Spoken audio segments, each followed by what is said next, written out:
Hello, every And live. look at that, right on time. Jason comes through with roll call. Technically, it was a minute early, but Let me get that going here. All right, it is time for a roll call. The boys have just started to outnumber the girls. We've got Seamus and Kevin and Jason and Frank and Jill and Lindsay the daughter and John and Rose and Sandy and Steve. Anybody in the sidebar there to entertain us? Let's check here. I don't think so. Mr. Ed sends his love. He said he's going to a 75th birthday party, but he wanted to make sure everybody knew he would miss them. Let's see. And Rick sent in his written excuse to Kevin. So I think that covers everybody. What?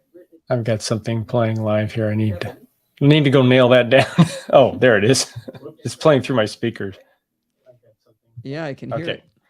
All right, got that. All right. Well, I think I'm actually ready to go. Wheels was doing poorly. He's doing much better now. He's doing pretty good. He's in a new place and he's making himself at home and looks like it's working out pretty well. So yeah, very good. Glad to see that. All right, I'm going to go ahead and start. What do you think, Steve? I think that would be good. Let's take a peek here. I'll bow. Nope, he bowed out. There we go. Hi, this is Allison Sheridan of the NosillaCast podcast, hosted at podfeet.com, a technology geek podcast with an ever so slight Apple bias. Today is Sunday, May 7th, 2023, and this is show number 939. Well, it's not going to be too long of a show this week, but it's going to be all me talking all the time, so why don't we get started? I don't like having the chapter mark before the music ends.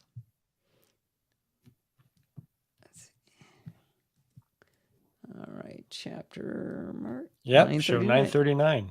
Yep, we're getting... We're coming up on 1,000. Yep. What's his name?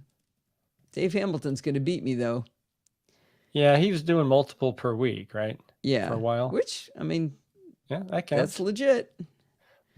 But he can never beat me on who started first. And that kills him. I might have to. What? Look at Lindsay's comment. You can buy her something pretty when she gets to 1,000. a golden microphone. Yeah, really. Well, I could switch. I actually have... No, it's the other one. It's the mic you have, I think, has a gold option. A new Mac. Well, stand by to hear a little more about that, right. John. Didn't have to wait to 1,000. All right, here we go.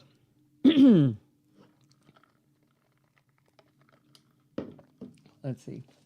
Spoiler. Here we go.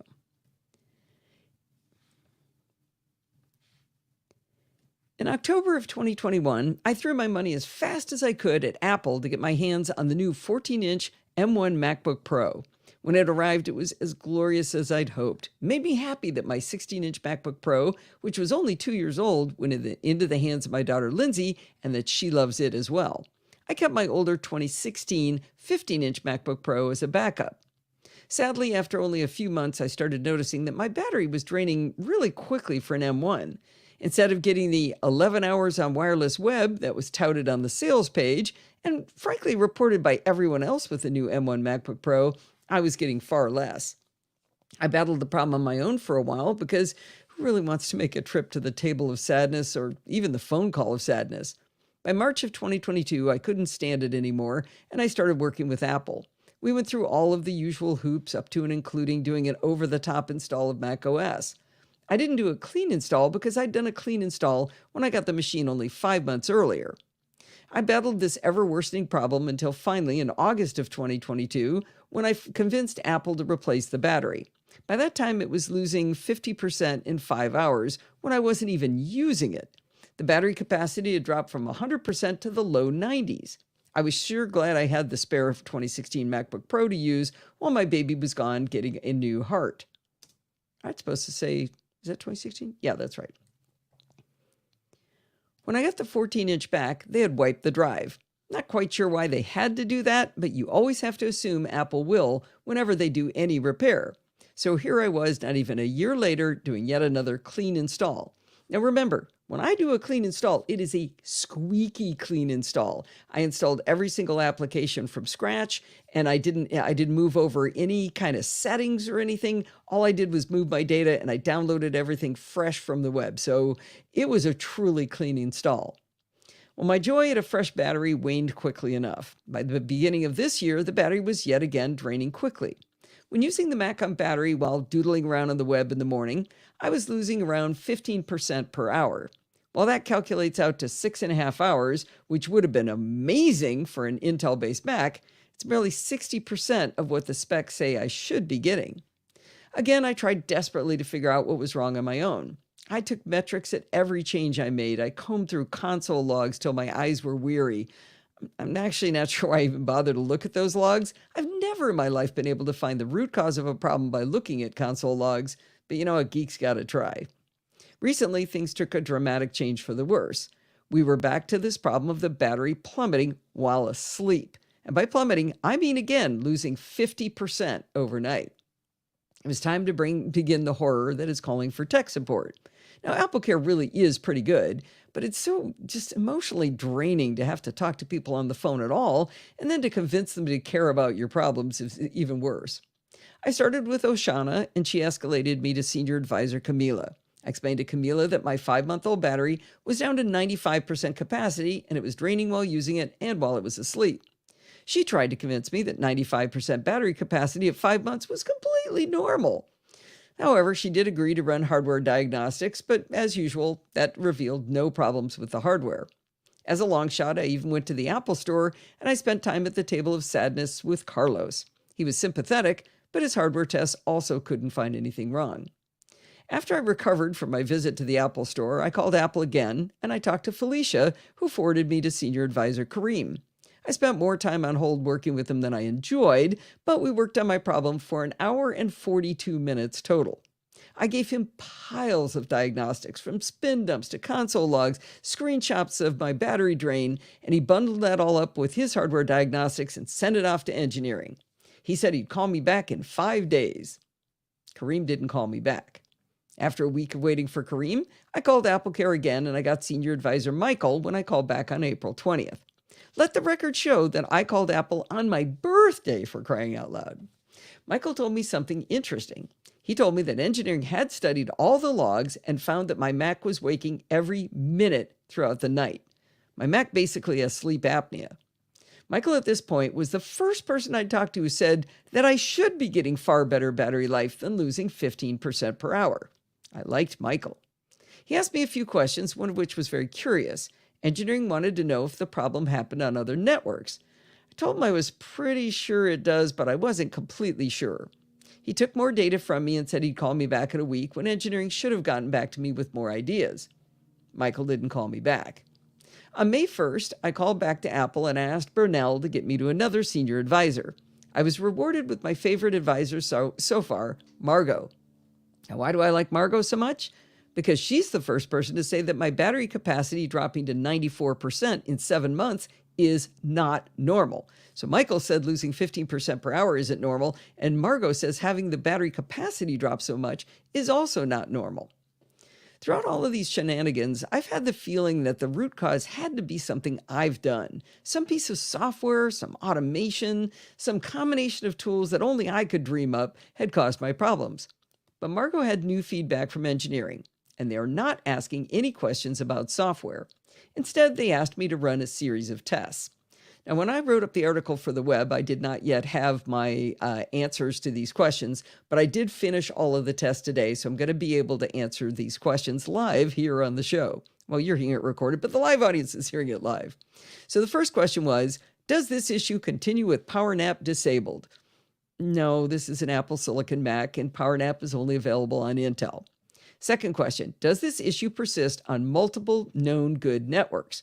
Now, this was a little harder than I thought it would be. I finally ended up getting my neighbor to let me jump onto his network. He's got three arrows in a very small house, and one of them is right outside my kitchen window. So I was able to work on my laptop in the kitchen and test it. And yes, the issue does still persist. I was able to measure 15% per hour while I was using it. The next question was, does the issue persist with iCloud disabled? Now, actually, I changed to doing this one very close to the end. And when I was talking to Margot, I told her, I said, you're going to have to give me your firstborn son to get me to convince me to turn off iCloud because my whole photos problem. And she said, oh, he's 30 and he's cute, but I don't think you're really going to want him. But anyway, I did decide to test with iCloud disabled, and I measured 12 to 15% per hour lost while using it with no iCloud. And I also had it sleeping for an hour or two, but it would sometimes it would lose only like 0% or have no loss whatsoever in an hour or two, but overnight it lost 9%. So not quite as bad as it was losing overnight without iCloud on. They also asked, does the issue continue with all sharing services disabled in system settings sharing? And I do have 3 things on. Let's see, it's I definitely have remote login and file sharing, and I forget what the third one was. But I turned all 3 of those off, and I was again able to measure 15% loss in just 1 hour. They asked whether the issue persists with Time Machine disabled. Well, I don't use Time Machine. I use Carbon Copy Cloner and Backblaze, so the answer is yes, it happens with the Time Machine disabled. They asked, did the issue persist with Wi-Fi disabled? Now, that's a really hard question to answer. How do you use a computer nowadays with Wi-Fi disabled? I thought, oh, well, you know what? I'll work on some programming, but it turns out everything I've got is all talking to the internet, everything I'm working on. So none of that could work. I thought, I know I could read a book. I could open the Kindle app. I'm in the middle of a great book that Lindsay recommended. I'll just read my book. But it wasn't downloaded to my laptop yet, and I'd already started the testing. So what I did was I wrote up this article because I figured I had a lot of time to write while I was just, waiting for this hour to go by and to test it. Now, it was interesting. With Wi-Fi off, I did get better battery life. I lost 11% in an hour, which isn't great. It isn't meeting the metric that it should meet. It's better than without, but, you're turning off a radio, so it should do a lot better than that, I think. They asked whether the issue persists with the peripherals disconnected, and all of these tests, every time I'm using it off power, it's always got the peripherals disconnected. So yes, the problem does occur with that. Finally, they asked, does the issue continue with all internet accounts removed? So when you remove your internet accounts, you basically can't get your mail, and the problem was 16% hour lost while I was using it with internet accounts removed, and I lost 9% during 6 hours of sleep. So all of that, basically, yes, no matter what I do, Wi-Fi was better, but everything else, the problem still persisted. But I didn't have a very major observation on this. I had to run these tests several times because I figured out that if I had the battery fully charged to 100%, the loss is much less per hour. So if I started the test at 100%, I might lose 10 or 11 or 12%. But if I start at, say, 85%, I would definitely lose 15% per hour or even 16% per hour. So I thought that was really interesting. I don't know if there's some bad reporting at the beginning of a battery drain, or if that's part of this problem that I only have 94% battery capacity. I don't know, but that seems to be important to the experiment. So I did spend basically the better part of this week doing all of these battery tests, and I'm supposed to have a call back from Margot on Monday. And she also told me something really interesting. She said, don't call back and ask for a senior advisor, because if you do, I lose control of the case, and I really want to stick with you and solve this. So fingers crossed that Margot will call me back on Monday. But you know what? In the meantime, I came up with a workable. Oh, shoot. I wanted to stop and save anyway. Well, oh, Drunk Nick Nolte came. Hi. You know what? In the meantime, Also, you may want to scroll back in the. A couple people are looking at your live show tonight, and you might want to say hi to them. Oh, hi, Sienna. Hi, Forbes. Oh my gosh, that's so cute. Lindsay, I need that picture on my picture frame. That is so adorable. They like it. Hi, guys. I love you. Wait, this one's for Sienna and Forbes. They know what that means. Okay. That's adorable. That makes me happy. All right, I did save. Back to it. I think Marty wanted some kisses too. Oh, did he? He says he's cute. Okay, you're adorable. I don't know. I haven't seen a picture lately. You look good in the picture, though. And the avatar? Oh, she yelled back hi. Good. All right. But in the meantime, while I wait for Margot to call back, I came up with a workaround. I bought a refurbished M2 MacBook Air. Guess what? The battery life is as glorious as they say. I'm going literally a couple of days without charging this little beauty. I bought it in fingerprint magnet blue, or what Apple call midnight. It's just as gorgeous as they say, and it gathers fingerprints just as quickly as they say. I actually have trouble keeping it clean or even getting it clean because a simple damp cloth leaves streaks on the surface, but it's really pretty when it's cleaned up. I was very curious whether I could really tell the difference in weight between the 13-inch MacBook Air and the 14-inch MacBook Pro. The MacBook Air is only 13 ounces lighter, but that's actually 23% lighter than the MacBook Pro. The MacBook Air is less than a quarter of an inch thinner, but that's 27% thinner, and it's also very noticeable. The 14-inch MacBook Pro is so much better to carry around than my 16-inch MacBook Pro, but the MacBook Air is even more delightful to hold in your hand and carry it around the house. Now, I do find it a bit annoying to only have two USB-C Thunderbolt ports on the MacBook Air, and especially to have both of them on the left with the MagSafe connector. Having Thunderbolt ports on both sides for peripherals and especially for charging is much better with the MacBook Pro. I chose the 35-watt power supply with the two USB-C ports for the MacBook Air, and it is absolutely adorable. The MagSafe cable is dark blue woven material that looks really nifty too. Now, I'm used to lugging a 100-watt power supply around for the Pro MacBooks, but the 35-watt power supply is about as small as a proper GAN charger. You know, the little gallium nitride chargers. By the way, why hasn't Apple gotten on the GAN bandwagon yet anyway? That we should be bothering them about that. Well, here's two fun charging anecdotes for the MacBook Air. Using my ginormous 100-watt Apple charger, the MacBook Air charged from 14% to 92% in just an hour and 10 minutes. I thought that was pretty amazing. Now, another time, I had the MacBook Air on the counter in my bathroom where I charged my iPad Pro. I was able to fully charge the MacBook Air overnight using the 20-watt power supply of the iPad Pro. It was up to 100% by the morning. I know that's a slow way to charge, but, with 12 hours to feed it, it worked great. The keyboard on the MacBook Air is a little bit stiffer to press, which makes it feel like I'm doing more work when I type. And the keys kind of make a faintly sticky sound that I don't really find pleasing. I don't hate it, but I prefer the keyboard on the MacBook Pro for sure. Now, it was suggested that I might be disappointed that the display on the MacBook Air, after more than a year... No, there's a typo in there. The keyboard on... Let's see. I don't hate it, but It's funny that I don't like the sticky sound of the MacBook Air, but I added that clacky keyboard thing.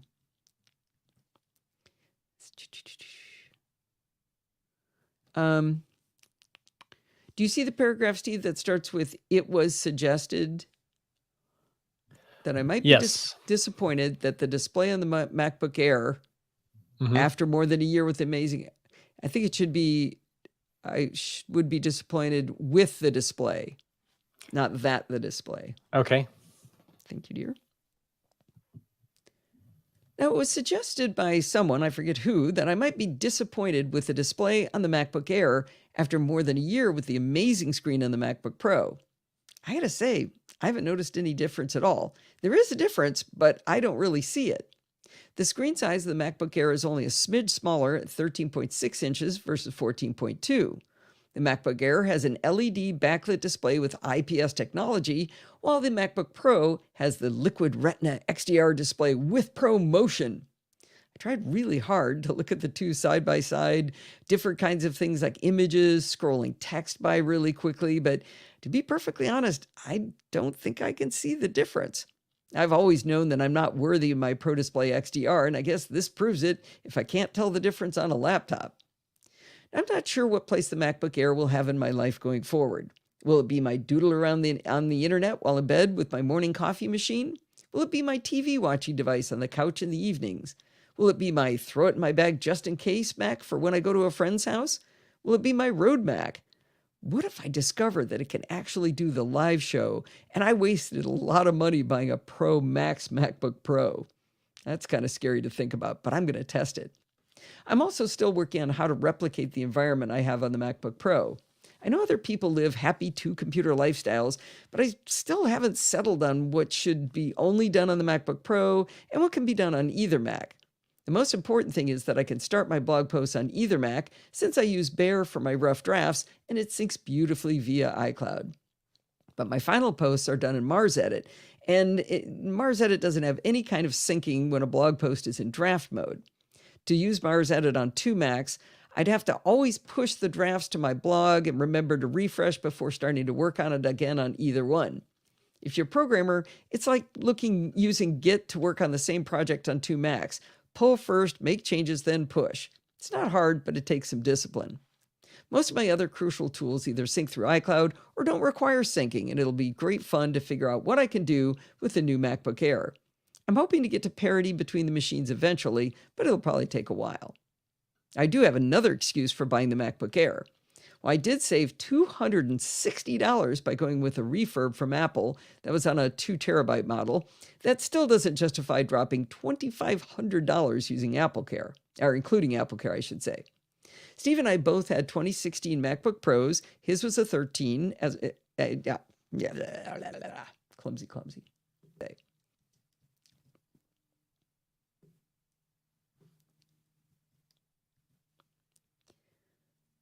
Remember, I had a 2016 MacBook Pro, the 15-inch, and Steve has a 13-inch 2016 MacBook Pro. So we both have them as our backups. But 2016 Intel MacBook Pros cannot run macOS Ventura. It might not sound like a big deal to stay on macOS Monterey for most people, but we've embraced shared photo libraries in macOS Ventura, and those Macs don't get any of our shared photos. I looked at trade-in prices at Apple to trade them in to buy the MacBook Air, and while I know they normally are lowball prices, they were absurdly low for these two Macs. They were both Intel i7s with a lot of RAM. Mine had 32 gig, and they had big SSDs. Mine had 2 terabytes and Steve had 1 terabyte. So they lowballed them. They gave us, what did they offer? So I think it was $165 for Steve and $170 for mine. So we decided to try selling them locally instead. I sold mine in one day for $400 through a local Mac user group. Steve sold his in $400 in 2 days through Facebook Marketplace. Now, it's always important to remember that your next Mac isn't really as expensive as it looks, since your previous Mac will have high resale value. What 7-year-old Windows PC would be worth $400? So I can now justify the M2 MacBook Air with 16 gigs of RAM and 2 terabytes of disk because after selling our 2 spare Macs, hey, it only cost me $1,700. While Oshana, Camila, Carlos, Felicia, Kareem, Michael, Brunel, and now Margot have all tried to help me fix my MacBook Pro's battery woes, I find myself happily playing with my M2 MacBook Air. Lindsay's leaving? So, yeah, she had to leave. Why? In fact, I think she left. So what are you going to do if Margot doesn't call back? I'm going to wait for Margot. More than a week? Maybe. We'll see. There, I managed to stretch that out. 18 minutes. That was good. Yeah, you're really milking it. And nothing went wrong. Ha. There are a couple little edits, but I'll give that to you. What? No, that was because I had typos in my blog post. All right. I'm going to actually come back to this topic for the third bit. Sort of. Call support escalate, never heard it beat back. Yeah. One of the guys, it was weird. So I've had it where they say, okay, I'm going to call you at 2:30, and then you wait around. It's like 3:45 by the time they call you. One of the guys called me an hour early. And so I didn't answer the phone. And when I did get through, the person said, oh, well, all you have to, I said, I don't answer the phone. It's always spam, right? And he says, well, all you have to do is look, if it's a phone call from Texas or California, that's us. So, okay, my son lives in Texas and all of my family and friends live in California. He goes, oh, well, that won't help you at all, will it? Yeah, but they wouldn't be calling with spam, hopefully. No, but he's saying answer the phone if it's from California or Texas. You wouldn't answer it if it were from your family? Well, if you live in the state, you always get phone calls from the state that are spam. Right. They always try to make that it look like it. Oh, Sandy, I'm sorry, but you never call me on the phone. We call on FaceTime. And you answer those. Yep. See, I do answer those. Wait, you're from Ohio? I didn't know that, Nick. Marty. All right. So next, we're going to be talking about boogie boards. Let me, whoops. Let me go full screen on you. Boogie board I'm going to be talking about. I'll try to do a Vanna White while we're talking, and then this is the second one. Okay, come back to that. We make them here in Ohio. The boogie boards? Really? Well, boogie board has a couple different meanings. So, well, he saw what I held up just now. I know, but he may not be talking about that. I'm not sure he is. Yeah, which kind are you talking which about? one, Marty? Are you talking about the ones you do like body surfing on, or? I don't understand how they can have the identical name. Yeah, that is a little bit strange. Maybe because they're used so differently. I guess, but I mean, if you go searching for boogie board, which one do you get? Yes, we did save. Thank you, Kevin. And you did get in the chapter mark. Yes, I did. All right, let's start. Handheld for kids' education. Yeah, okay, that's these. There we go. Nope. I'd like to tell you about a little tech gadget that won't have you moaning about what I did to your wallet this time. It's called Boogie Board, and it's not the kind you use to ride ocean waves. Boogie Board is a whole lineup of thin, rewritable tablets. Think of Boogie Board as a place to just jot down a quick note while on a phone call, and then when you take action on that note, you can click a button to clear the screen. If you're old enough, you may remember the Hasbro Magic Slate Paper Saver. Remember that thing where it was a thin film and you could write on it and it kind of made an impression and it turned dark where you write, and then you could peel it up and it would erase? Boogie Board is kind of the reincarnation of that idea, except it doesn't wear out like the Magic Slate. It's much more modern.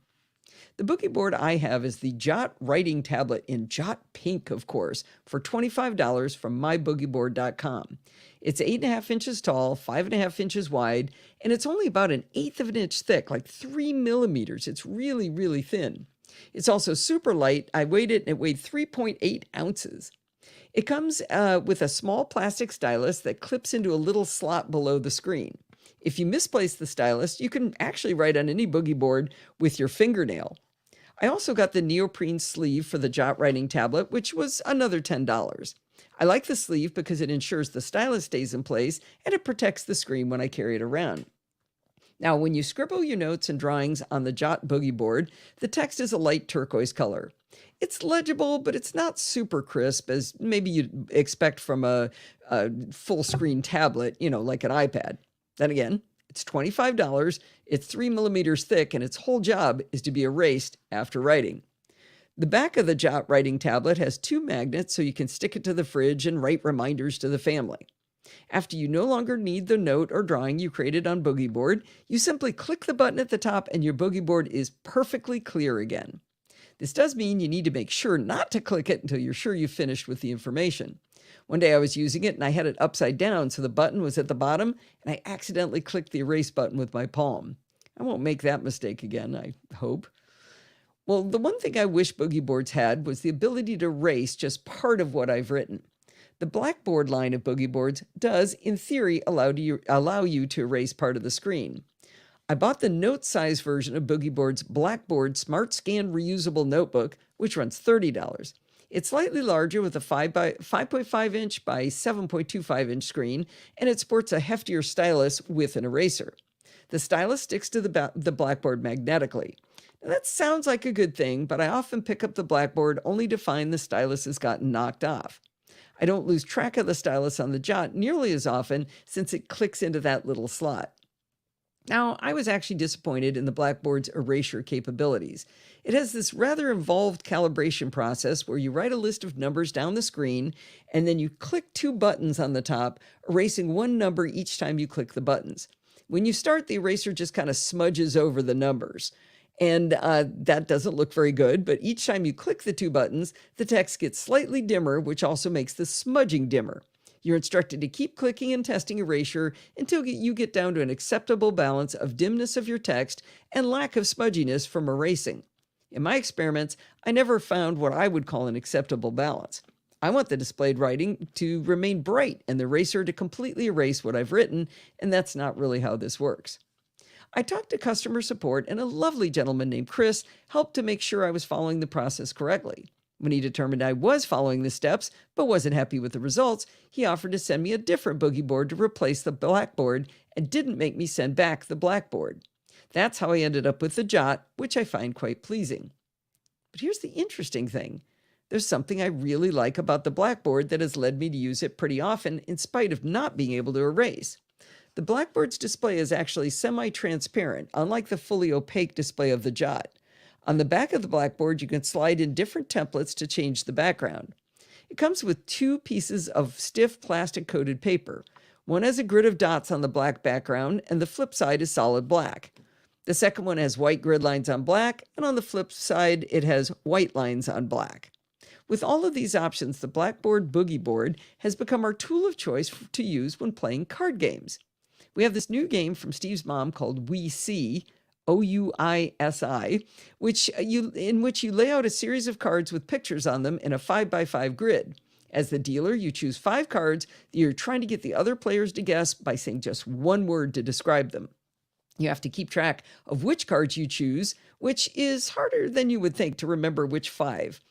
We use the blackboard with its grid background to mark off the cards for each round. It's easily cleared with a click of the button as the dealer position rotates amongst the players. I know that seems like a very specialized use case, but it's perfect for the job. We even brought the blackboard with us on vacation to wine country recently because it was so much easier than trying to find a scrap of paper and a pencil. I lost the stylus in the back of Steve's car because it fell off the magnet, and Steve's car is black and the pencil is black too, and we ended up using my Apple Pencil on the blackboard during the trip until I discovered the stylus was in the trunk. Luckily, the Apple Pencil hadn't fallen off my iPad like it usually does when traveling too, because it's held on by a magnet.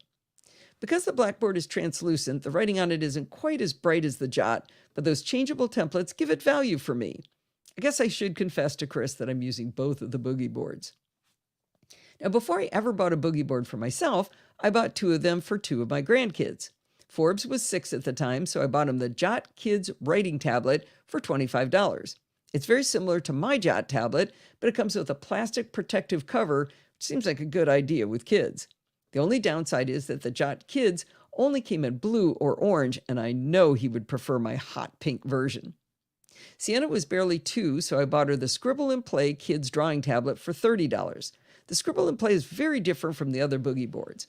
Attached at the top and bottom are 4 thick styluses for drawing different kinds of patterns on the screen. They've got little bumps so they make different patterns. When you drag these styluses across the screen, instead of leaving just a single color mark like on other boogie boards, they draw a rainbow pattern. It's great fun for the wee ones to create unique, colorful drawings every time. Now, with both kids, I was amazed at how quickly and happily they erased their masterpieces. Personally, I feel a certain attachment to anything I've created, but the kids don't seem to have any regrets when they gleefully press the button and start over. It actually seems to be the best feature of the boogie board to them. Now, Boogie Board also sell accident protection for their devices at $5.50 for 2 years, so I decided to buy it for the kids' boogie boards. So far, in more than a year of use, they haven't broken them, so I haven't had to exercise the warranty. If you're a parent of small children and you want to keep them entertained while in a restaurant, but you're resisting the temptation to hand them a phone and watch them turn into zombies, you might find the boogie boards for kids to do the trick. They're a small and light addition to a diaper bag when you're going out. I know my kids love having these for their children.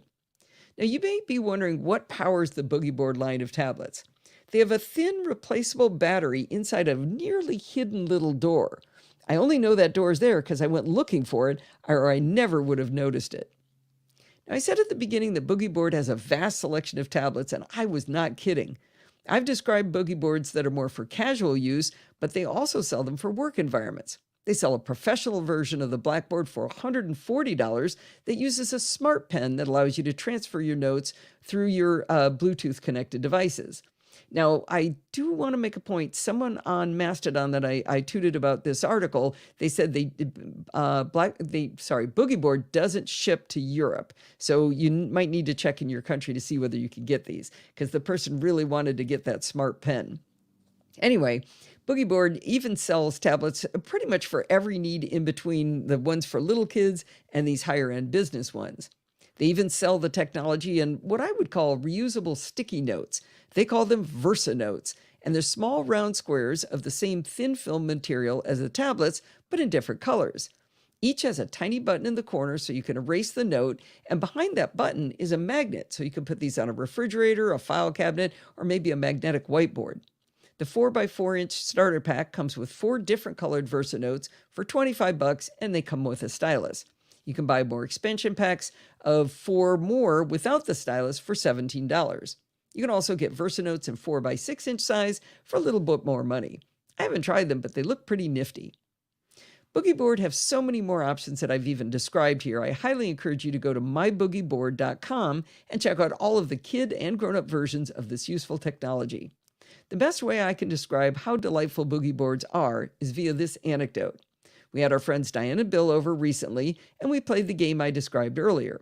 When I showed them the Boogie Board to do the scoring, Diane's reaction was, "Why have you never told me about Boogie Boards before now?" Nice. Versa Notes is a Kent display product. Well, I thought Kent makes all of the Boogie Boards, don't they? Kent being the company name? Yeah, if Kent owns the technology behind it. That's the what display I thought I technology? remembered. Yeah. Okay. This keeps falling off. Oh, I was going to show you. I couldn't do it while we were talking, but if I draw in here and then I try to erase, I don't know if you can see, but that's not very good, right? Can't tell if you see it. Steve, can you see it? Yeah, I can see it. Ah, Zoe's here, so we're back up a girl. Well, but Lindsay left, so we're even. Yeah, shoot. We got to get Lindsay back in here. All right, so I think we'll close that 90 to do a chapter mark. What's that? Probably support the show. Oh, that's an interesting view. What's that? That's a little bit where we're down in the lower left. Hang on. Did you find a new view? Oh, look at that. That's not bad. I think that's one of the new ones. Yeah, it's one of the new ones I made, but I'm not sure. You know, it's a little bit. Well, the benefit is the main screen, in this case, Hindenburg, is larger. It totally fills the screen versus this. So you can see a little easier what you're typing. Yeah. What do you guys like better? Needs more steam. Of course. Oh, we had some good bacon today. Yes. Really good bacon today. Ooh, boy. Looks good. We need to come up with a dish that's made out of bacon and avocado. All right. Let me do spam, y'all.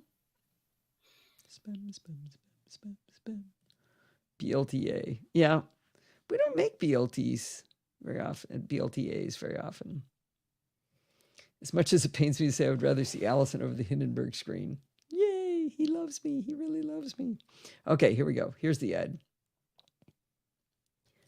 I'd like to make a special shout out this week to Tim Genvik. He's been a patron of the Podfeet podcast for a very long time, but something broke all of his scheduled payments to different services.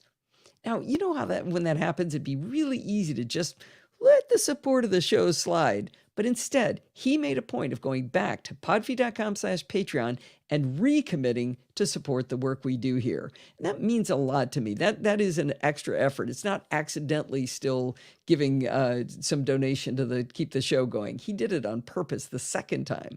Anyway, if you'd like to be cool like Tim, go to podfeet.com/Patreon and become a patron today. All right. Avocado toast. I had avocado toast today with bacon. Bacon. to 28 That's like minutes. a BLT without the T. BLTA without the T. A BLA. White eggs with it. Hold the egg, add bacon. Avocado, stuffed avocado. There you go. Oh, I don't know if I'm going to make it to 40 minutes. All right. You're at 40. No, I'm at 28. Oh. Where'd you get 40? It's 5:40. Oh. Close enough. All right, here we go. Oh, I didn't do a chapter mark, though. Yeah, I was about to say something there. Were you?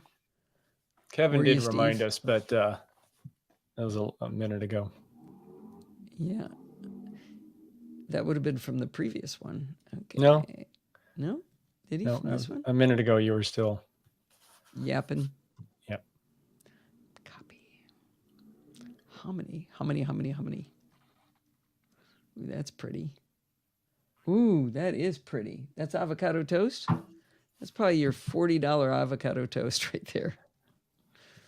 I don't really like food pictures, but what pretty. Is what's drizzled? Drizzled, is that like maple syrup or something? Or yeah, what is that? Should have cleaned the plate first. All right, here we go. Nope, not ready. Where'd it go?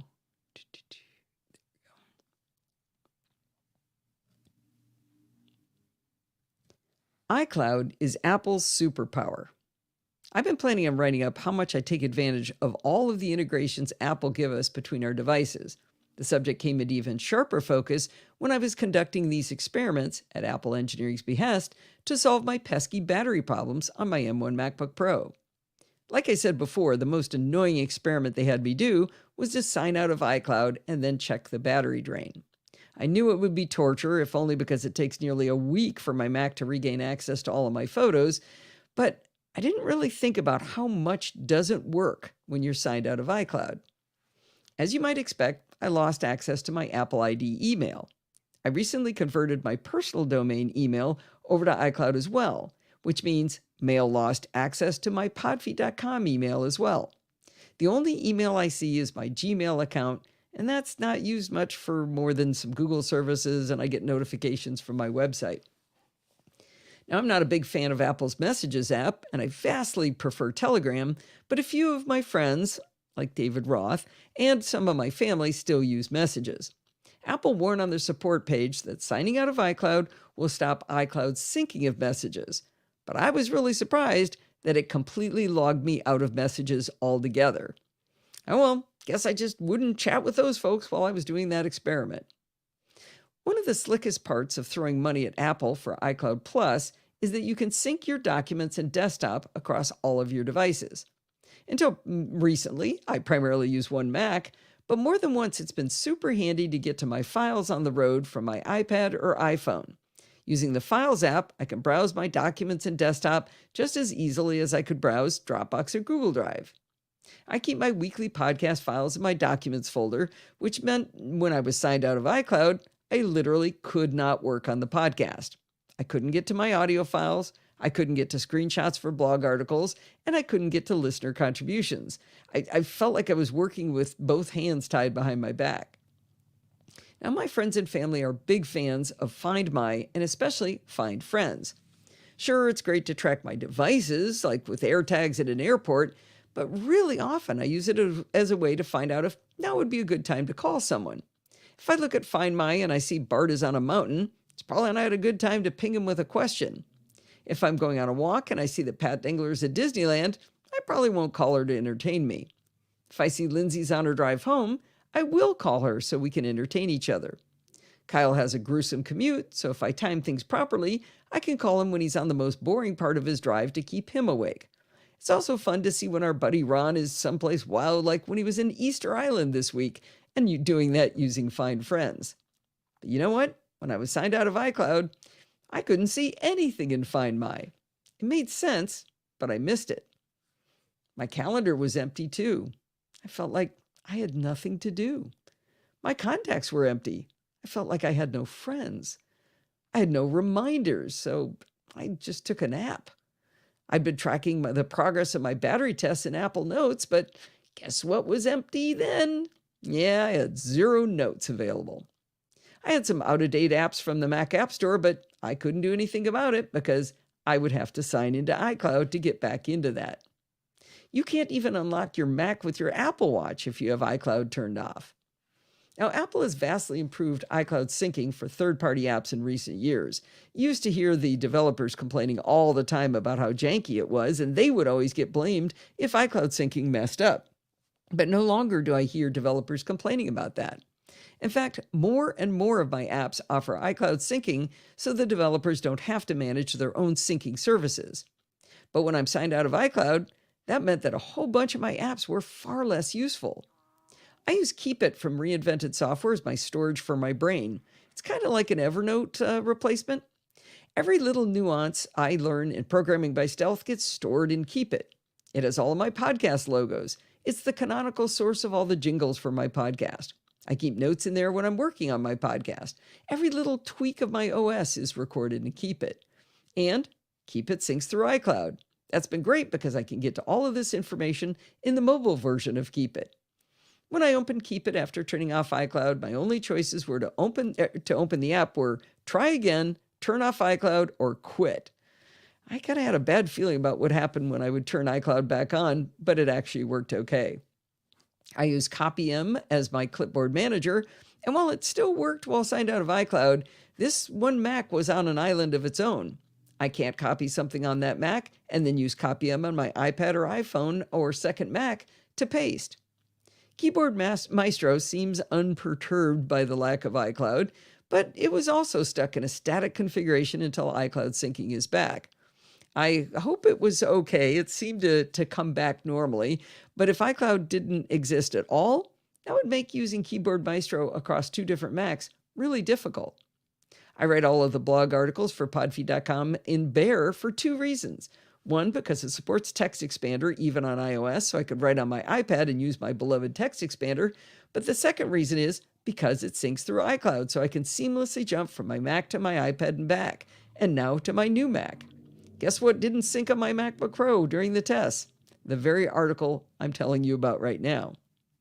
I was wondering whether there was any way to find out how many of my apps and which ones used iCloud syncing. It turns out if you open System Settings in macOS Ventura to iCloud and then select iCloud Drive, you get a pop-up menu where you can enable syncing of iCloud Drive and also desktop and documents. But that same window now has a notice that says Apps Syncing to iCloud Drive. If you select it, you can see all of the iCloud syncing apps you're using. I have 40 of them. That's how big iCloud syncing is for the Mac these days. If you're a relatively novice user, you may not realize how powerful Apple's continuity platform is. Continuity is this very broad term that encompasses a whole host of amazing integrations between Apple devices, and they all depend on iCloud. I think Apple's tagline for continuity is actually spot on. All your devices, one seamless experience. So let's go through a couple of continuity features I use all the time and which were gone from my life when iCloud was disabled during my battery tests. I find it super handy to copy something on one device and paste it on another device. I mentioned that with my clipboard manager, but I also use it for just single copy and paste. Maybe I find a link on my iPhone to an article I want to read. I can just copy it from the iPhone and paste it into the URL bar of my Mac. Maybe I take a screenshot on my Mac and I want to paste it into an iPad on my an app on my iPad. I use this feature constantly. When I was setting up the new iPad, I copied some fonts from one. I just selected the fonts in the right folder, hit copy, went over to the new Mac and hit paste. The fonts are now on the new Mac. While I was writing this article on the MacBook Air, I was taking screenshots of how weird the MacBook Pro looks with all those iCloud errors. But you know what? I couldn't paste them onto the MacBook Air because there's no continuity without iCloud. I can't save the screenshots to my documents folder either because my documents are all gone without iCloud. I might have to resort to saving to Dropbox for some of this, and I did a little bit of that, but I basically abandoned the images because it was just too hard, because I was going to end up with a big mess to clean up when I got my MacBook Pro back on iCloud. Now, as recently as 6 months ago, when I needed to scan a document, I would ask Steve to use his fancy pants scanner and then transfer the document to me, or I'd use a dedicated scanner app on my iPhone. Even with the dedicated app, it took a lot of steps. I had to launch the app, tap the plus button, scan in the document, hit the save button, then tell it to download to my Mac. I had the files downloaded to a holding cell on my Mac, and then I'd have to move them to their final resting place. I finally got on the continuity bandwagon, and I started using the built-in tools of the iPhone to accomplish this task. I should say built into the iPhone and the Mac. So now let's say I need a receipt scanned into my financial folder. If I start in that folder, I can right-click in the Finder window, choose Import from iPhone, and then Scan Documents. As soon as I do that, instantly, the iPhone is in scanner mode. You hold the iPhone over the document, and it automatically captures just the document. Tap the scan, hit save, and the iPhone gets itself out of scanner mode, and the file is instantly saved to your folder on your Mac. It's truly magical, and it is so much easier. But without being signed into iCloud, that feature doesn't exist. Now, I've not really gotten onto the focus modes bandwagon like some of my friends, but I do use Do Not Disturb on a regular basis. When I'm recording a podcast, I surely don't want my phone ringing or notifications popping up. With continuity, I can select Do Not Disturb on any one of my devices, and all of them flip to Do Not Disturb. I can use my Apple Watch, my iPhone, my iPad, or my Mac to make this happen across all of my devices. But sadly, Do Not Disturb doesn't propagate to a device that isn't signed into iCloud.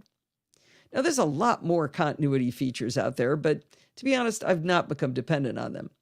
While it's slick to be able to use an iPad to extend the desktop of your Mac, I still find it unreliable over Wi-Fi. And if I plug the iPad into my Mac, the iPad will actually drain the Mac's battery to charge itself.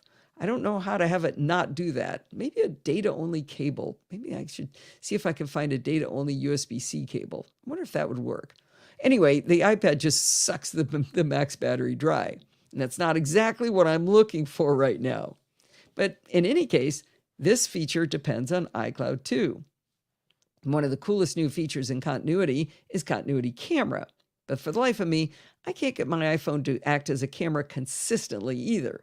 When it works, the image is glorious. But this is one of those features that you can't invoke with any kind of incantation. So when it's not in the mood, you just can't use it. Other people seem to be fine with it, so I don't know. Maybe it's something I'm doing wrong. But it doesn't matter because when my Mac isn't signed into iCloud, the iPhone's camera is definitely not in the mood. Now, the one saving grace was that I was still able to go to iCloud.com and access a lot of my data. I could send and receive both my Apple ID email and my podfeed.com email from iCloud.com. I was able to see my calendar, I could find my contacts, and I could review my reminders. I can use Find Me, did I remember? Did I say notes?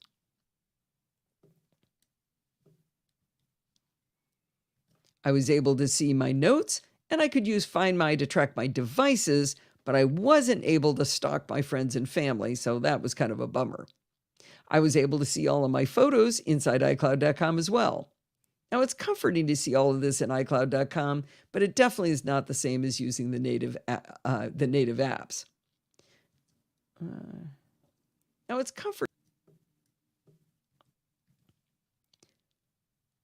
comforting to see all of this in iCloud.com, but it's not the same as using the native apps. The bottom line is that this experiment taught me that iCloud really is Apple's superpower, as I said up front, and I depend on that power quite a bit. With it gone, I was really reminded of something the pod mom used to say. Everyone goes when the whistle blows.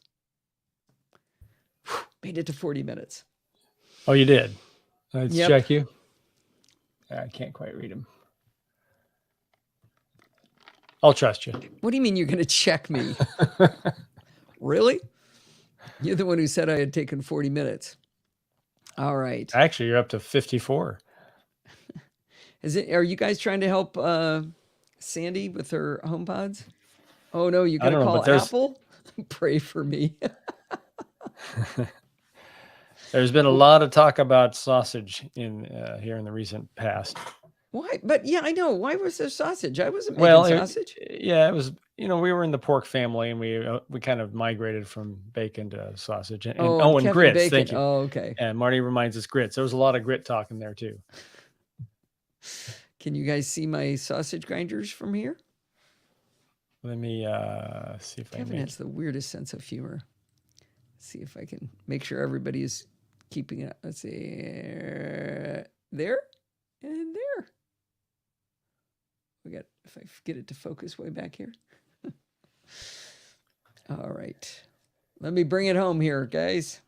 do it.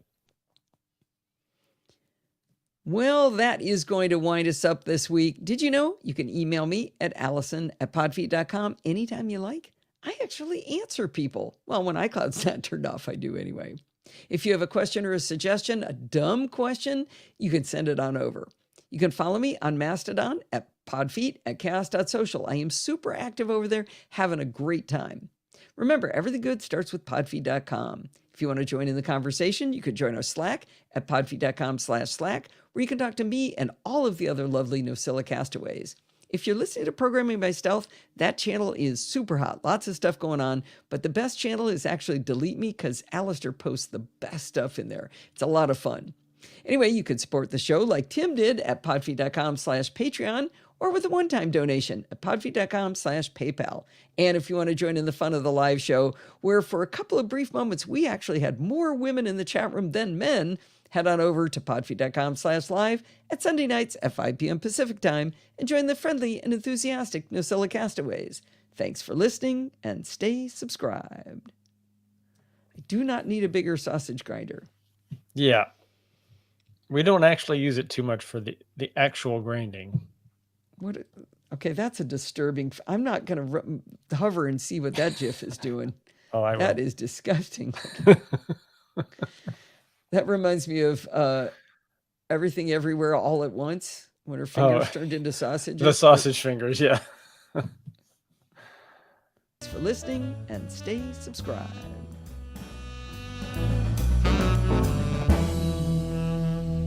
There are some bad sausage. I bet. Okay, I've only got 4 chapters, Steve. Well, let me check that. I see 4 chapters. I just remember I had another blog post almost completely done. Oops. What was it about? I just remembered it. We'll have it next week. Oh, it's about how much engagement I'm getting on Mastodon. That's what it was. All righty. Well, I am going to export the show. All right. Oh no, is it a GIF of the sausage fingers? There we go.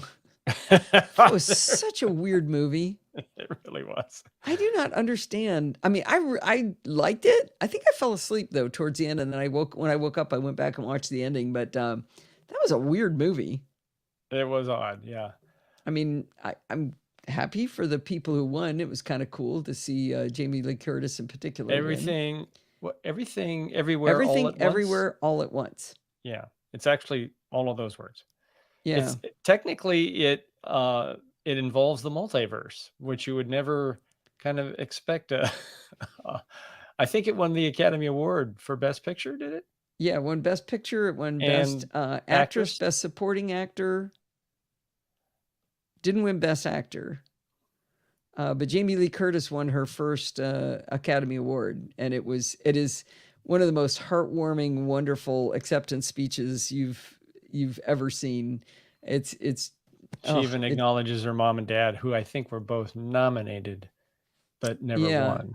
And at the end, she looks up and she says, "Mom and Dad, I won an Oscar." And it's like she's 6 years old. You know, you want your mommy and daddy to be proud of you. It's just fantastic. So yeah.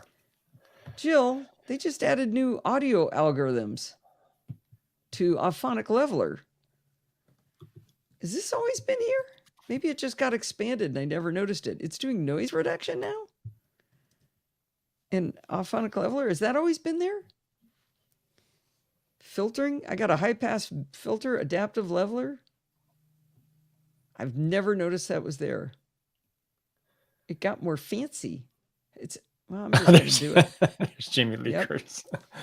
That is Jamie Lee Curtis in the movie. If that does it, between those two, that GIF of the Rock, of the fingers.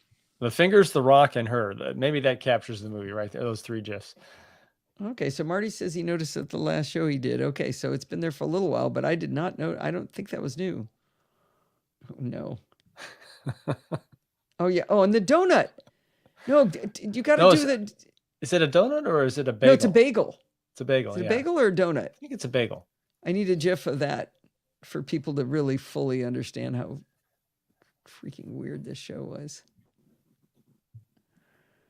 All right. It is 6 o'clock, Steve. Yeah, it's time. You made it. It's about zero and nihilism. All right. Are we going to get a GIF of the donut? Or is it a donut or a bagel? I can't remember. I think it's a bagel. Anyway, weird. It's a round bagel. Thank you, Marty. All right, we're going to have to sign off here. All right. Thank you for joining us. 6 o'clock. It was lovely to be here with my family. Bye. Bye, Rose. Oh, when did Michael West?